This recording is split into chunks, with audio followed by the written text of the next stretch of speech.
Hola, buenas tardes y bienvenidos a esta conferencia. Para mí es un placer poder introducir al conferenciante de esta tarde, a Luis Eduardo Bufarden, que estudió Letras e Historia en la Universidad Pontificia de Lima y que ha desarrollado casi toda su carrera como historiador del arte, aunque ha sido director del Archivo Histórico también de la ciudad de Lima. Como historiador del arte ha sido autor de numerosas publicaciones, más de una treintena de libros escritos tanto como único autor o como en colaboración. Por citarle, pues probablemente los tres últimos: Pintura hispanoamericana 1550-1825, publicado por Editorial El Viso en 2014, y dos libros del año pasado, de 2018, Plata en los Andes y una monografía sobre la iglesia de San Pedro en Lima. Estos y otras publicaciones pues le han merecido distintos galardones, entre otros en 1990 el premio Concitec para un libro sobre la investigación de pintura peruana. Es miembro del Instituto Riva Agüero, del Instituto de Investigaciones Museológicas y Artísticas de la Universidad Ricardo Palma y del Comité Académico del Museo de Arte de Lima. Y es un magnífico conocedor también del arte español, por devoción y también por sus muchas visitas a nuestro país. Una de ellas en 1989, gracias a una beca concedida conjuntamente por el Instituto de Estudios Iberoamericanos y la Academia, el Instituto Riva Agüero, pues hizo que coincidiéramos durante unos meses en un despacho en el Consejo Superior de Investigaciones Científicas cuando estaba en Duque de Medinaceli, y desde entonces pues data una entrañable amistad. Para mí es un honor y un placer tener hoy aquí con nosotros a Luis Eduardo Bufarden.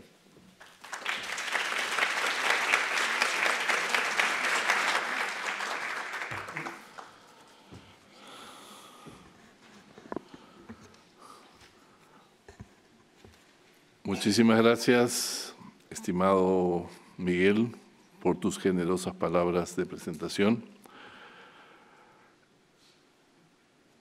El protagonismo del Perú en la vida artística de Madrid, por fortuna, me trae de vuelta a una ciudad entrañable por muchas razones. Esta tarde he recibido el grato encargo de compartir con ustedes algunas reflexiones acerca de un cuadro virreinal de primera importancia para la historia y el arte de nuestro país, alojado ahora en el Museo del Prado. Debo este privilegio al Ministerio de Relaciones Exteriores del Perú, a nuestra Embajada en Madrid, a nuestro infatigable agregado cultural, don Alonso Ruiz Rosas, y desde luego a la hospitalidad generosa de los colegas y amigos del Prado, un lugar de memoria ya bicentenario al que tanto deben mi vocación y mi trabajo. Al principio, mi contacto con esta casa se produjo en Lima, gracias a libros, reproducciones y lecturas, y posteriormente, al menos desde 1989, el Prado ha sido para mí un lugar de peregrinaje constante y obligado al que regreso cada vez que puedo para continuar aprendiendo. Nos convoca hoy la obra invitada, Las bodas de la ñusta inca con el capitán conquistador, que cuelga en una de las salas dedicadas a los maestros barrocos españoles y nos habla, curiosamente, de un Madrid imaginado desde los Andes en el siglo XVII. Desde luego, su estética marca un sugerente diálogo y contrapunto con el arte europeo de corte que le sirve de entorno temporal. Pero también su tónica narrativa evidencia la forma en que la pintura virreinal actuaba con frecuencia como eficaz herramienta de negociación política. Esta situación se vería potenciada en el Cusco, antigua capital del imperio de los incas. Entre las órdenes religiosas, la Compañía de Jesús comprendió mejor que ninguna otra el poder ejercido por las imágenes sobre un tejido social bastante complejo que comprendía a vencedores y vencidos. Así, el ascendiente de los jesuitas sobre las élites española e indígena del Cusco determinó un conjunto de iniciativas iconográficas que encontraron un punto culminante con las bodas de la ñusta con el capitán conquistador. A simple vista, el tono propagandístico de esta escena exalta el papel histórico de la Compañía de Jesús en el Reino del Perú. Sin embargo, la complejidad de sus contenidos, así como sus implicancias precisas, no son tan evidentes a ojos del espectador contemporáneo. En ese sentido, conviene referirse antes a las circunstancias históricas que rodearon el establecimiento de la Compañía de Jesús en el país. Por tratarse de una orden nueva, sus miembros no habían tenido participación directa en el proceso de conquista.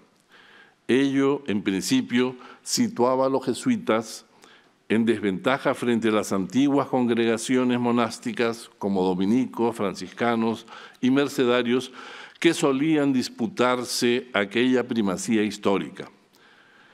Sin embargo, el arribo de los primeros misioneros de la Compañía en 1568 vino a coincidir con un periodo crucial para la historia peruana. En efecto, durante los años siguientes lograría definirse por fin la organización política, social y religiosa del joven virreinato, sacudido por las guerras civiles y por la resistencia incaica.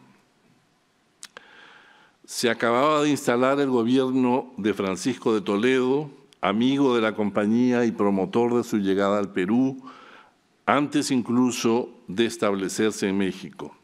En paralelo, la tenaz obra legisladora del virrey Toledo dejaría sentadas en poco tiempo las bases administrativas del Estado colonial. Ello implicaba terminar con la resistencia incaica en el reducto de Vilcabamba, que mantenía en jaque permanente a las autoridades españolas.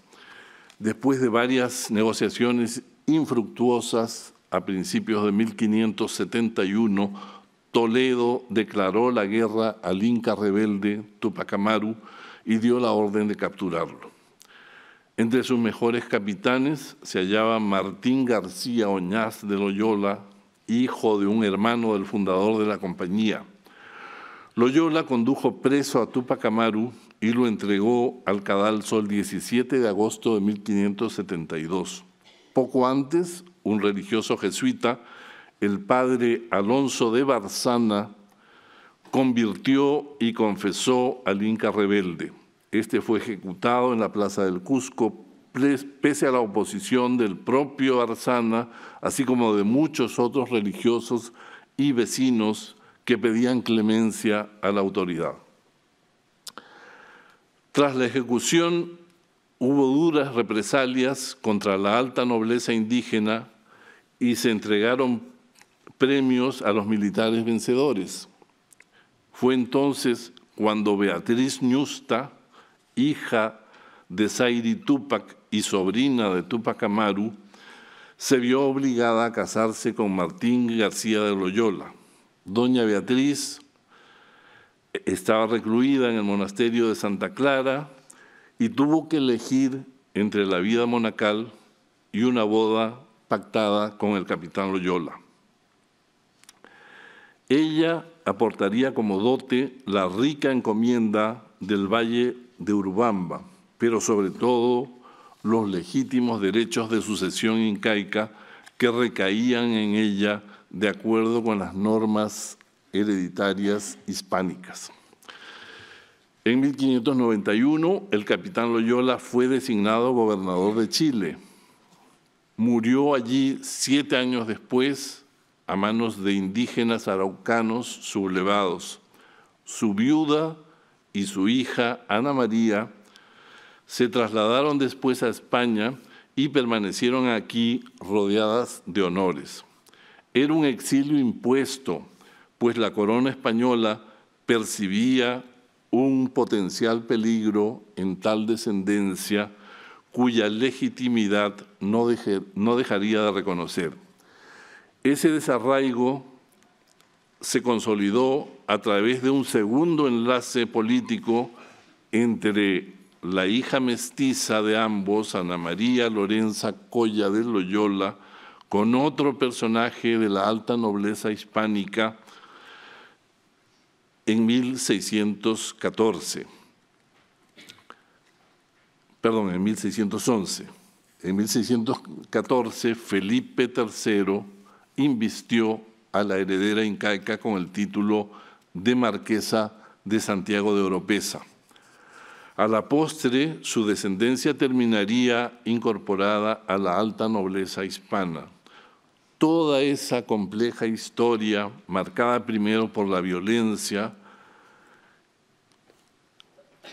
y luego por los matrimonios de conveniencia política, sería ingeniosamente edulcorada por la ficción pictórica ideada por los jesuitas con un sentido claramente providencialista. Veamos en primer lugar qué narra el lienzo y de qué manera busca condensar simbólicamente el primer siglo de la compañía en el Perú. Mediante una gestualidad inspirada por la retórica ceremonial de las cortes barrocas, esta pintura escenifica dos bodas aristocráticas. Estos matrimonios ocurrieron realmente, pero correspondían a generaciones distintas y sucesivas. Unas 4 décadas de diferencia mediaban entre uno y otro enlace. Además, se produjeron en ciudades tan distintas como el Cusco y Madrid. La primera boda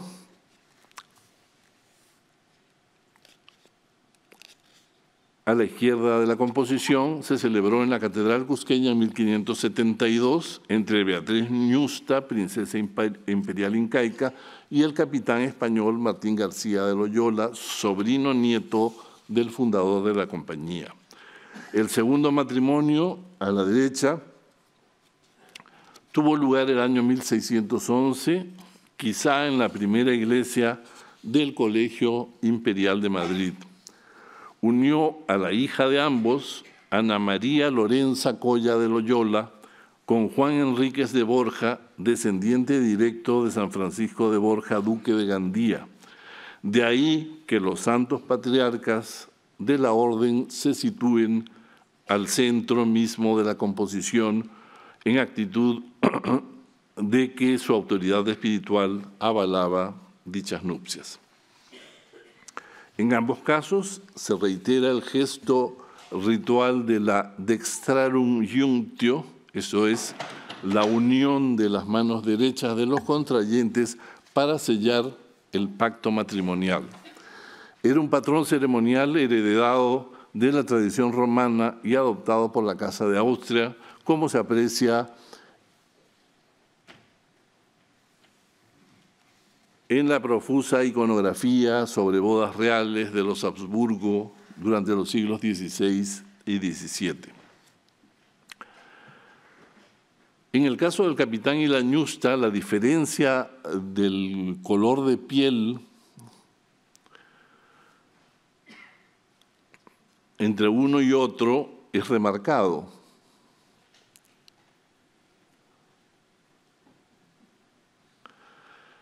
Para subrayar que se trata de una boda entre dos naciones distintas. Esta diferencia desaparece en el matrimonio segundo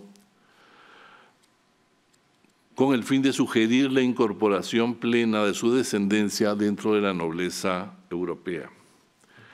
En la segunda boda, los contrayentes en el primer plano no juntan sus manos, como lo hacen la ñusta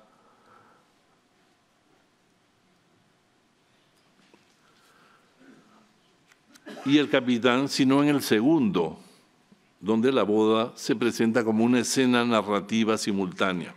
En ese segundo plano se pueden distinguir dos campos netamente diferenciados en mitades exactas. A la izquierda, el trasfondo es la ciudad del Cusco y por extensión el Reino del Perú, mientras que al lado derecho evoca la Corte de Madrid y por tanto simboliza a su vez el mundo hispano y europeo. De una parte se ve a los miembros de la familia real incaica sentados sobre un suntuoso estrado cubierto de ricos tapices.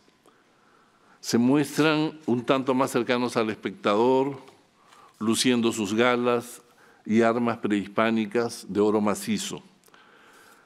Tanto Tupac Amaru, el tío ejecutado, como los padres de la novia, Sairi Tupac y Kusi Huarcay, los dos primeros que se encontraban ya muertos al momento de los hechos, asisten simbólicamente al convite de la boda, rodeados por pajes y militares, y su imposible presencia parece, pues, convalidar la ceremonia.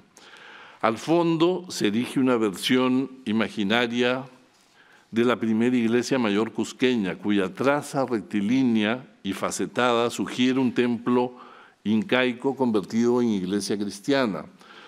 Sobre la puerta de entrada se han pintado las armas del Tahuantinsuyo de acuerdo con los conceptos heráldicos europeos. A su vez, el trasfondo de la mitad hispana recrea idealmente la iglesia madrileña donde la hija mestiza del capitán y la ñusta, investida con el título de marquesa de Santiago de Oropesa, contrajo matrimonio con el marqués de Alcañices. Su puerta en forma de arco y las columnas marmóreas de la portada que la flanquean asumen un aire clasicista en sentido genérico y se contraponen a la angulosa severidad de la arquitectura inca.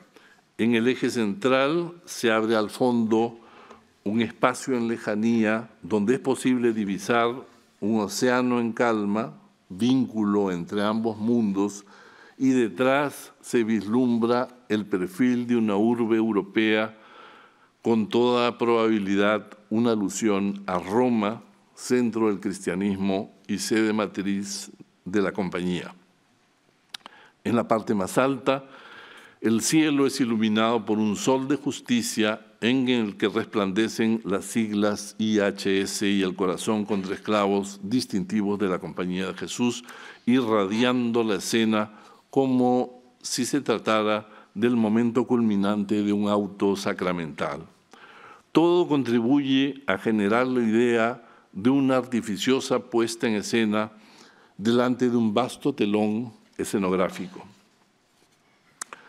A ello se suma el escaso rigor puesto en la reconstrucción histórica, incluso en las vestimentas de los personajes. Los trajes, en efecto, mezclan de manera arbitraria prendas y accesorios de tiempos diversos, sin ningún apego a la cronología.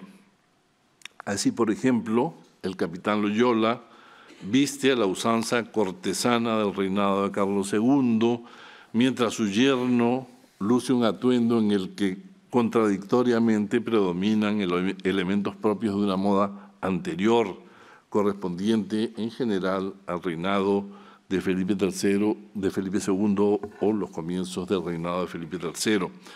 A su vez, los trajes incaicos son recreados en clave barroca. El atavío nupcial de la ñusta Beatriz, adornado con franjas de símbolos heráldicos incas o tocapus, no corresponde a la auténtica estrechez de la túnica o axo indígena. Adopta, en cambio, el vuelo acampanado de la saya de corte española como otro elemento que sirve una vez más para introducir subliminalmente el concepto de equivalencia o paridad entre lo hispano y lo indígena. Una cartela elíptica sostenida por un paje indígena nos narra la historia y sus personajes. También consta su fecha de ejecución, 1718. Es importante precisar que su composición reitera con variantes significativas, un prestigioso lienzo prototipo ideado por los jesuitas para su iglesia del Cusco durante el último cuarto del siglo XVII. Aquella obra fue colocada en el sotacoro del templo, donde aún permanece por ser un lugar frecuentado por la feligresía indígena. Se trata de la pieza culminante de una serie de iniciativas iconográficas promovidas por la compañía para asociarse de manera explícita con el poder imperial incaico. Ya en 1610, durante las celebraciones solemnes por la beatificación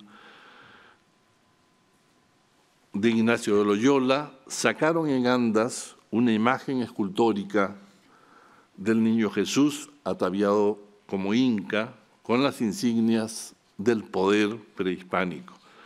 Era el famoso niño de Huanca, titular de una cofradía indígena que encarnaba así la legitimidad política incaica en su papel simultáneo de advocación titular de la orden. Al llegar el obispo Manuel de Mollinedo, en 1673, proscribió esta costumbre jesuítica, buscando en cambio identificar al Niño Jesús con el monarca de la Casa de Austria. De acuerdo con las disposiciones dadas durante su visita pastoral de 1687, Mollinedo ordenaba de modo tajante que a las imágenes del niño inca, veneradas en las doctrinas indígenas de Andahuaylillas, San Jerónimo y Caicay, se les quitase la mascapaicha o insignia imperial inca y que ésta fuera reemplazada por los rayos o por la corona imperial. Por haber sido párroco en la Almudena de Madrid, Mollinedo estaba familiarizado con las fórmulas del arte cortesano en tiempos de Felipe IV y luego bajo la regencia de Mariana de Austria. Al trasladarse a su sede americana, impulsó una intensa política visual centrada en la Casa de Austria, enfatizando su papel como brazo armado de la fe, a la vez que exaltaba su propia figura como autoridad eclesiástica local. En una de sus primeras iniciativas artísticas, la serie de lienzos narrativos del Corpus Christi, la figura infantil de Carlos II encarna por primera vez el grupo escultórico de la defensa de la Eucaristía contra los infieles.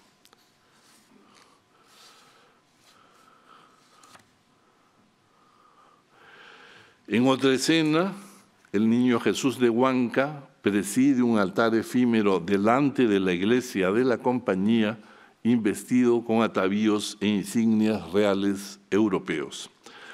Aunque los jesuitas no participan directamente en el cortejo, aparecen aquí en diálogo con la feligresía nativa y orgullosos de su nueva iglesia, que se erguía en la Plaza Mayor cusqueña desde 1668.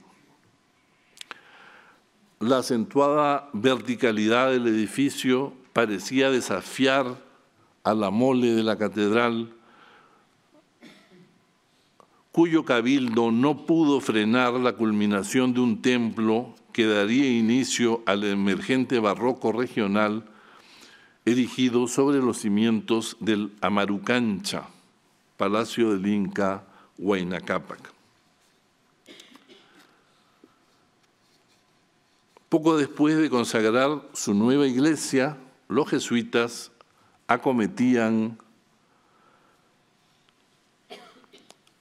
su más ambiciosa empresa artística al idear las bodas de la ñusta y de su hija. En más de un sentido, no es exagerado suponer que esta pintura prototipo encerrase una ingeniosa respuesta corporativa frente a las elocuentes invenciones iconográficas patrocinadas por el prelado madrileño.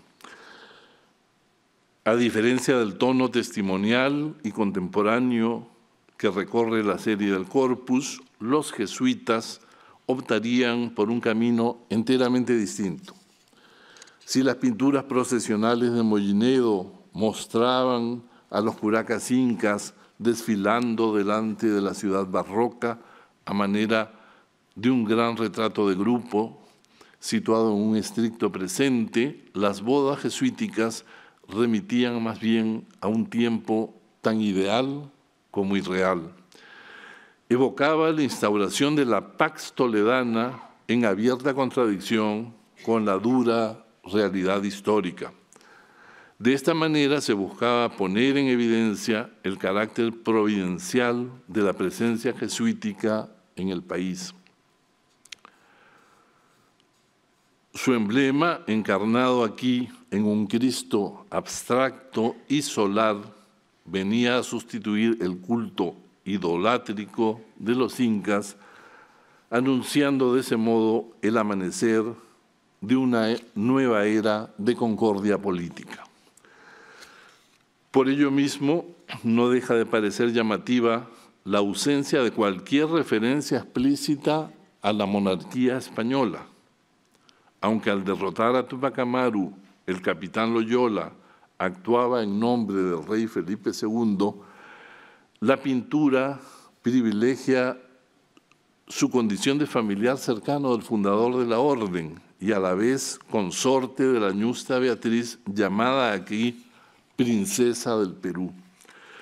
El poder imperial incaico sí se ve claramente simbolizado por esa mención y por el yauto y la mascapaicha que junto con otras insignias del poder prehispánico ostentan los incas difuntos pero presentes. En la figura de San Francisco de Borja, cuyo atributo clásico es el cráneo coronado de Isabel de Portugal, se omite significativamente ese crucial detalle. Queda clara la intención de presentar a Loyolas y Borjas como depositarios de la antigua monarquía de los cuatro suyos, apelando a una interpretación literal del derecho de sangre, lo que reforzaba la autoridad espiritual de los jesuitas como portadores del mensaje cristiano frente a las élites española e indígenas. En consecuencia, más que su incorporación al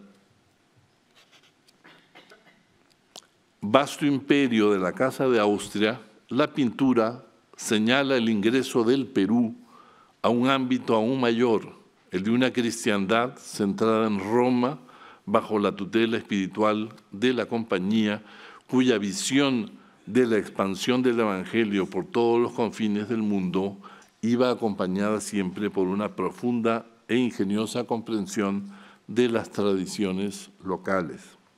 Se explica así que el cuadro de las bodas asuma una decidida empatía con las manifestaciones del llamado Renacimiento Inca, enarbolado en ese momento por los curacas del Cusco y el sur andino. Por medio de trajes, retratos, representaciones teatrales o piezas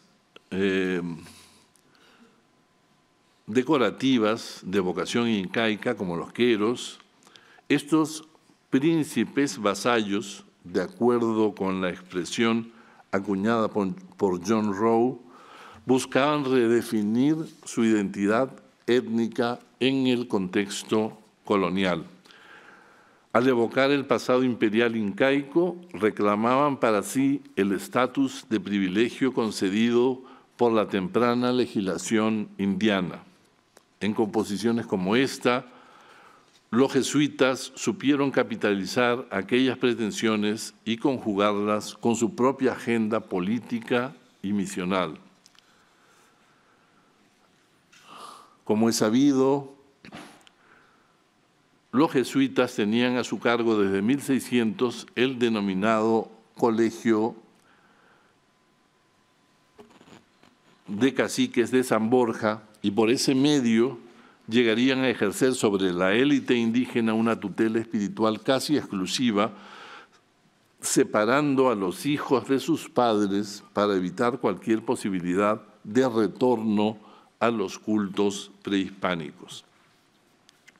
No sería del todo aventurado especular que el anónimo autor del lienzo prototipo bien pudo ser un indígena formado en el colegio jesuita, es decir, uno de aquellos nobles segundones o empobrecidos que vieron en el ejercicio de la pintura un medio para alcanzar el estatus de hidalguía que sus escasos recursos no le permitían. El contenido incaísta de la pieza mueve a pensar que los comitentes de la obra designaron a un artista nativo, noble por añadidura, por considerarse entonces que eran los más indicados para acometer ese tipo de encargos. Sea como fuere, su estilo se afilia ya a una modalidad emergente dentro de la pintura andina. Si bien los jesuitas comisionaron a un pintor como Basilio de Santa Cruz Puma Callao, también indígena, pero de estilo europeísta, para realizar las monumentales copias de Rubens que adornan el presbiterio del templo, al encargar las bodas de la ñusta, optaron por un representante del nuevo estilo.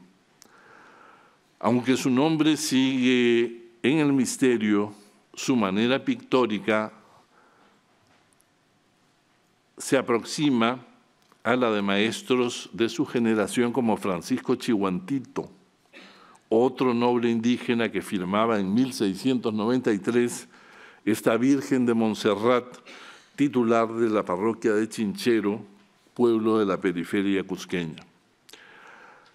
Se evidencia aquí una similar concepción simplificada del espacio, así como un sentido decorativo afín, patente sobre todo en el tratamiento de los ropajes de los ángeles, además de introducir tempranamente el gusto por las aplicaciones sobredoradas.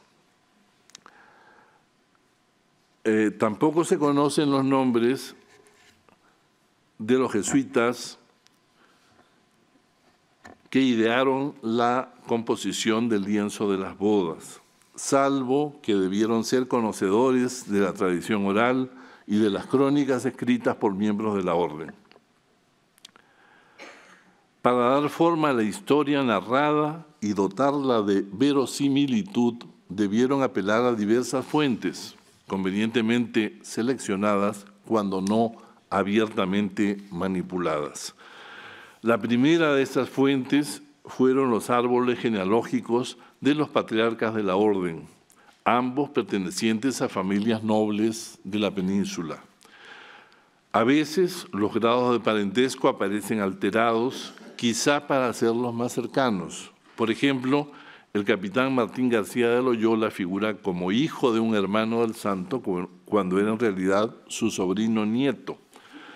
A su vez, Juan de Borja figura como nieto y autores modernos lo señalan más bien como bisnieto. En realidad, debido a la endogamia nobiliaria, el personaje era hijo de un hijo de Borja, casado con su sobrina, a su vez nieta del santo. Por ello, don Juan Enríquez de Borja era nieto y simultáneamente bisnieto del jerarca jesuita, según se mire a la línea paterna o materna. A ello habría que sumar el uso arbitrario de los apellidos propio de la época e incluso de los nombres de pila.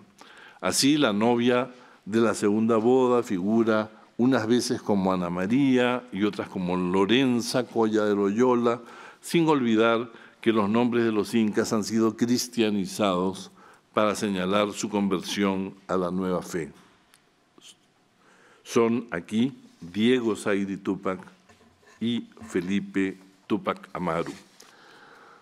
No menores incongruencias temporales se detectan en los trajes, cuya elección se ajustaba a los propósitos ideológicos del cuadro, como hemos visto.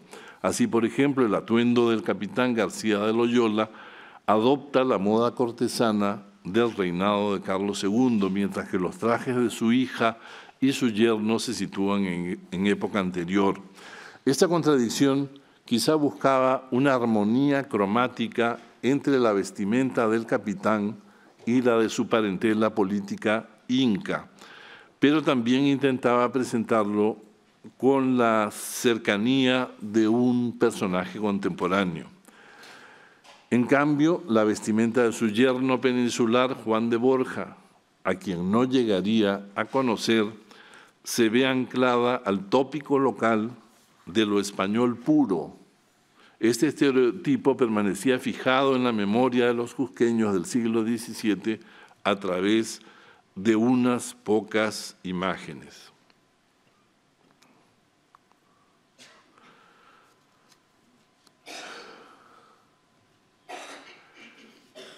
En efecto, habría que buscar un lejano antecedente formal para este retrato matrimonial doble en cierto motivo escultórico que resultaba familiar a los vecinos de la ciudad.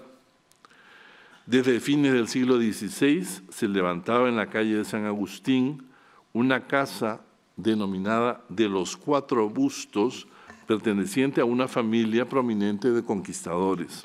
Sobre el dintel de la puerta principal se esculpieron, junto con los escudos familiares, retratos en busto de dos parejas sucesivas de habitantes de la mansión. Los cuatro figuran ataviados a la moda cortesana de Felipe II. A la izquierda se emplazan el conquistador asturiano Juan de Salas y Valdés, primer ocupante de la casa, con su esposa Usenda de Bazán, y a la derecha el hijo de ambos, Fernando de Valdés Bazán, con su consorte Leonor Tordoya y Palomino. Salas fue alcalde ordinario del Cusco y colaborador del primer virrey Blasco Núñez de Vela en medio de la conflictiva etapa asignada por las guerras civiles entre los conquistadores.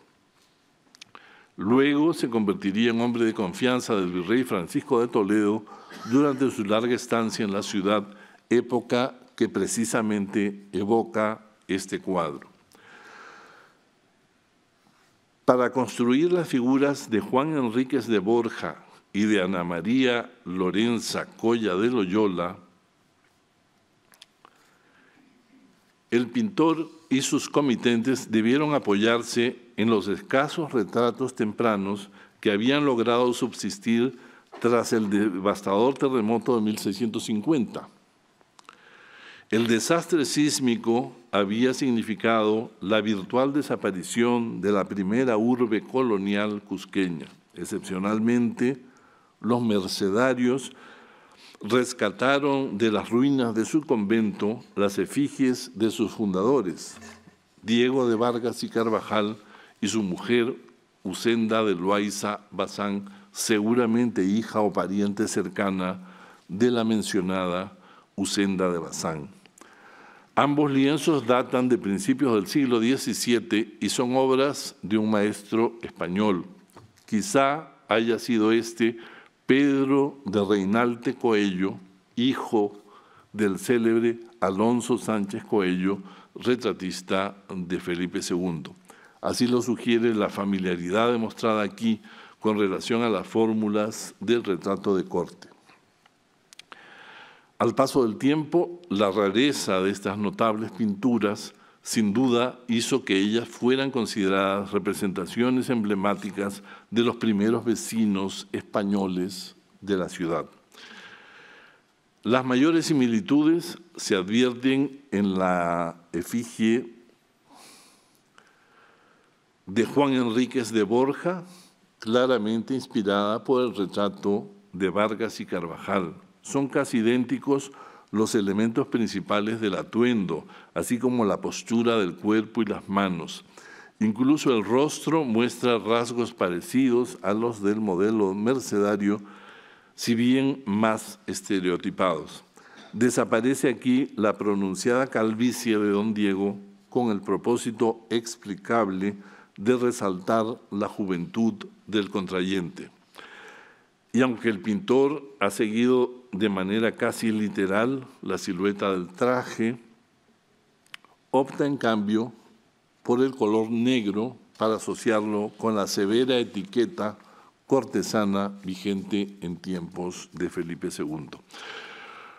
Otra particularidad son los distintivos de la Orden de Santiago sobre la capa y el medallón, así como la gruesa cadena de oro que le cruza el pecho en bandolera, seguramente inspirada por las convenciones iconográficas establecidas por los retratos de la alta nobleza española. De este modo, se reforzaba ante el espectador la relevancia social del personaje y, por tanto, el importante protagonismo de la descendencia real incaica dentro de las cortes europeas.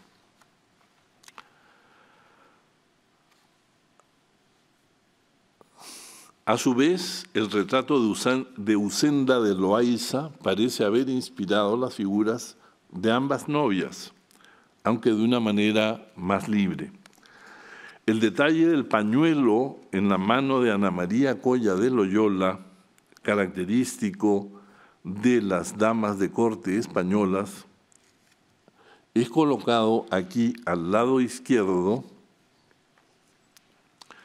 por razones de composición en sentido inverso de su probable modelo.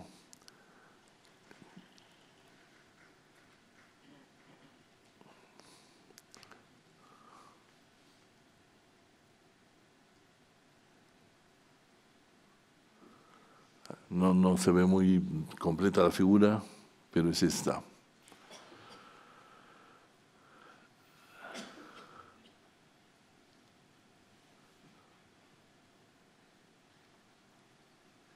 Es similar la saya campanada con verdugado de grandes y pesados pliegues, si bien la enorme lechuguilla de doña Usenda ha sido sustituida por una sobria valona. Curiosamente, el traje de la ñusta adopta la misma silueta del de su hija hispanizada, reafirmando así la idea recurrente de paridades simétricas entre las dos naciones. Mientras la mano derecha de doña Beatriz es tomada en gesto protector por su novio, el capitán conquistador, su mano izquierda cae sobre la saya con el índice extendido en un gesto que resulta más bien enigmático. Esta pintura quizá derive de copiar la mano de doña Usenda sosteniendo el pañuelo, en este caso inexistente, actitud que con el paso del tiempo se convertiría en una suerte de canon icónico para muchas otras representaciones de collas y ñustas coloniales. En comparación, los retratos de Curacas resultan bastante más escasos. Es presumible que los nobles cusqueños posaran para sus efigies alternando el atuendo festivo incaico con los trajes hispanizados, como lo testimonia la serie famosa del Corpus. Pero la influencia de la iconografía jesuita se aprecia en una de las pocas piezas de este tipo que han llegado hasta el presente. Me refiero al retrato de Marcos Chihuantopa, aquí a la derecha, personaje vinculado precisamente al marquesado de Oropesa. La rara hibridez de la imagen demuestra hasta qué punto el género se iba transformando en el contexto regional. Este rico curaca aparece rodeado por una combinación de emblemas del poder hispano e indígena cuidadosamente dosificados. Aquella dualidad resultaba indispensable a los propósitos de una élite cautiva que debió construir su imagen pública asimilando los conceptos europeos de nobleza y dignidad. De ahí el aspecto artificioso que emana del personaje, concebido como una compleja construcción simbólica. Individuo controvertido e irascible, Chihuantopa había sido designado desde España por el marqués de Oropesa para liderar a los servidores indígenas de sus vastas posesiones. Se sabe que en 1738 Pascual Enríquez de Cabrera, cuarto marqués de Oropesa, inició desde Madrid una revocatoria del mandato de Chihuantopa en razón de las continuas quejas de graves maltratos que recibía de parte de los indios tributarios. No obstante, las sucesivas muertes del marqués en 1739 y de su hermana María de la Almudena en 1741, ambos sin descendencia, generaron una coyuntura favorable para la vindicación local del curaca que patentiza este lienzo. En un gesto de audaz arrogancia, Chihuantopa se hizo representar como alférez real a imagen y semejanza de su lejano patrono, el primer marqués de Oropesa. El atuendo y la postura del personaje son semejantes casi en todo a la versión dieciochesca del Museo de Osma. La efigie del curaca, transfigurado así en sucedáneo local del marqués, se erguía como una sutil y desafiante respuesta a los cuestionamientos que había enfrentado a lo largo de su vida. Lo mismo hizo con los retratos de sus predecesores que componían su galería familiar. Así pues, desde el sotacoro de la Compañía del Cusco, el cuadro nupcial tendría enormes repercusiones dentro y fuera de la ciudad. Sobre todo a comienzos del siglo XVIII, las copias se multiplicaban y eran distribuidas en una extensa área geográfica. Las autorizaba en cada caso su supuesta fidelidad con relación al prototipo. Unas se destinaron a establecimientos de la propia orden, como el templo de la Compañía de Arequipa, San Pedro de Juli, hoy perdida, con Papata también, y acaso también los colegios de curacas en el Cusco y Lima.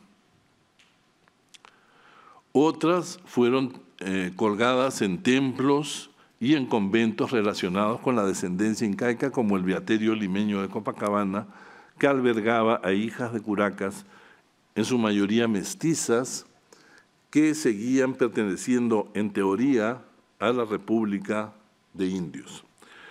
Es interesante constatar cómo en las versiones no cusqueñas, como esta, el fondo arquitectónico deja de lado su simbolismo contrapuesto para convertirse en una mera ambientación circunstancial, ya que estas obras se dirigían a públicos no familiarizados con la superposición arquitectónica propia de la antigua capital de los incas.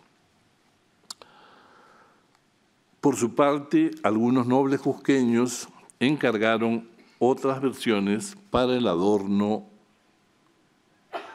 de sus casas. Ese parece ser el caso y el origen del lienzo del Museo Pedro de Osma, la obra invitada, a juzgar por su formato y sus dimensiones relativamente menores. Aunque se ignora la procedencia precisa de esta pintura, hay referencias documentales acerca de obras similares en manos privadas. Por ejemplo, el testamento de Josefa Villegas Cusipaucar y Loyola Ñusta, emparentada al parecer con la unión representada en la escena, sabemos que poseía una de aquellas copias destinadas a la decoración doméstica.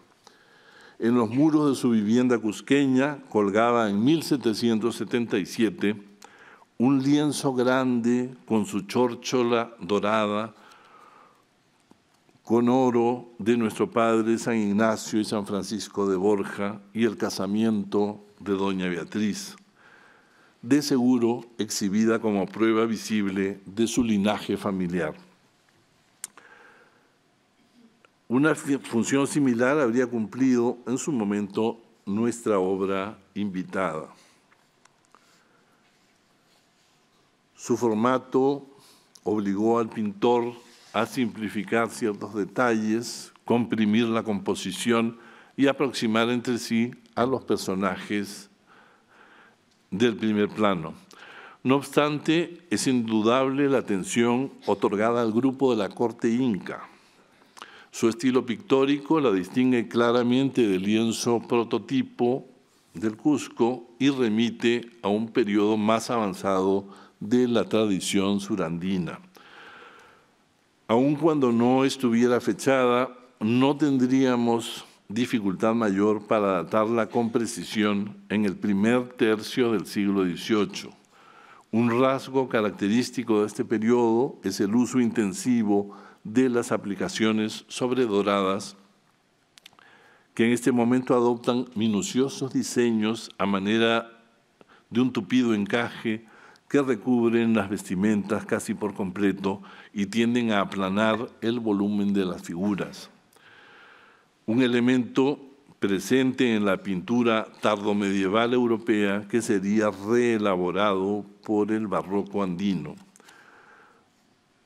Su empleo distinguía por lo general a la pintura denominada fina de la llana u ordinaria. Esta terminología se desprende de los contratos de obra en una época en que los grandes talleres cusqueños ingresaban a un ritmo de producción masivo en respuesta a la demanda creciente. El uso ornamental del oro triunfó sobre todo en las imágenes de piedad, de una factura preciosista tan características de este periodo. Pero la obvia asociación simbólica de este recurso con la riqueza metálica del Perú explica su empleo en la pintura de tema incaico, como se ve en otra pieza contemporánea, la sucesión de los incas y reyes españoles del Perú, hoy en el Museo de la Catedral de Lima, datado en torno a 1725. En uno y otro caso, estas aplicaciones servían para realzar las insignias y los adornos que distinguían a los monarcas del Tahuantinsuyo.